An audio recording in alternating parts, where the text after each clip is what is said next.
총선이 이제 60일도 채 남지 않았습니다. 여야는 공천 대상을 고르고 공약을 발표하는 등 총선 준비에 박차를 가하고 있습니다.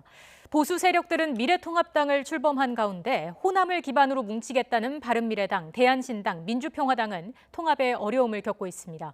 취재기자 연결합니다. 김주영 기자. 네, 국회입니다. 네, 정치권이 모두 총선 체제로 전환된 모양새인데 오늘은 어떤 준비를 하고 있습니까? 네, 여야의 모든 움직임은 사실상 58일 남은 4월 총선에 맞춰져 있습니다.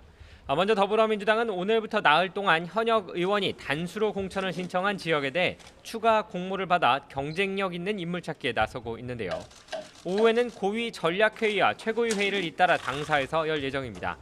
무엇보다 전략 공천 지역을 최종 확정하고 해당 지역에 보낼 후보가 나올 가능성이 있습니다. 이를 위해 당사에 취재진을 출입 금지시킬 정도로 보안 유지에 심혈을 기울이는 모습입니다.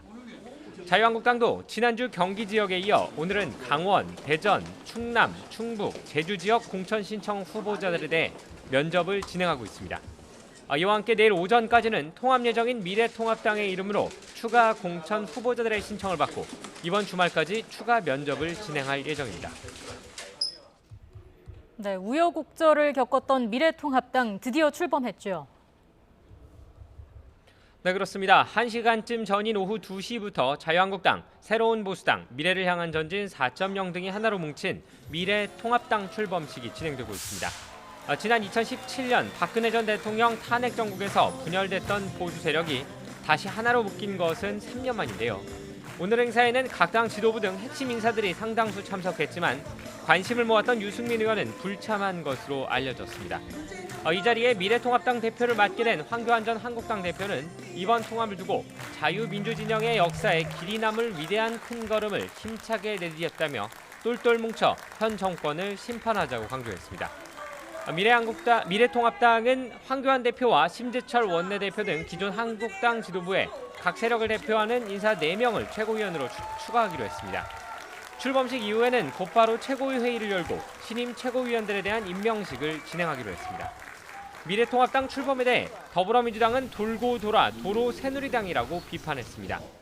이인영 원내대표는 보수 미래를 향한 진정성이 있다면 반복해서 새로운 정당을 만들며 시선을 끌고 창당 비즈니스에만 열중하는 것이 아니냐며 꼬집었습니다.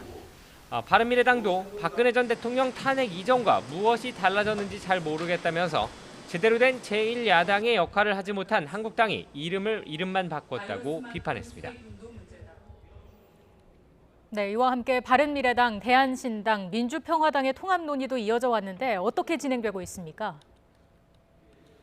네, 당초 오늘로 예상됐던 야3당의 통합 결론은 일단 내일까지로 미뤄졌습니다.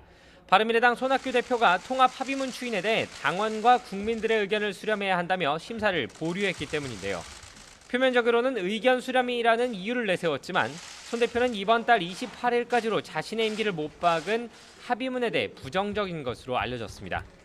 이와 관련해 통합 논의에 바른미래당 대표로 참석했던 박주선 의원은 오늘 당 의원들과의 회동을 갖고 내일까지 상황을 지켜보기로 했다고 밝혔습니다. 만약 내일까지 손 대표가 최고위에서 추인을 하지 않을 경우 내일 오전 의원총회를 열고 당내 비례대표 의원들에 대한 제명 절차를 밟을 것이라고 경고했습니다. 사실상 손 대표에게 현역 의원들이 모두 당을 빠져나갈 수 있다며 최후 통첩을 한 셈입니다. 이와 별도로 바른미래당, 대한신당, 민주평화당 현역 의원들은 조금 전부터 교섭단체 구성을 위한 합동의원총회를 시작했습니다. 오늘부터 시작되는 임시국회에서 목소리를 내기 위해 합당 이전에 한시적으로 함께 움직이기로 한 것인데요. 만약 교섭단체 꾸리기에 성공할 경우 더불어민주당, 자유한국당에 이어 제3의 교섭단체로 역할을 하게 될 전망입니다. 지금까지 국회에서 YTN 김주영입니다.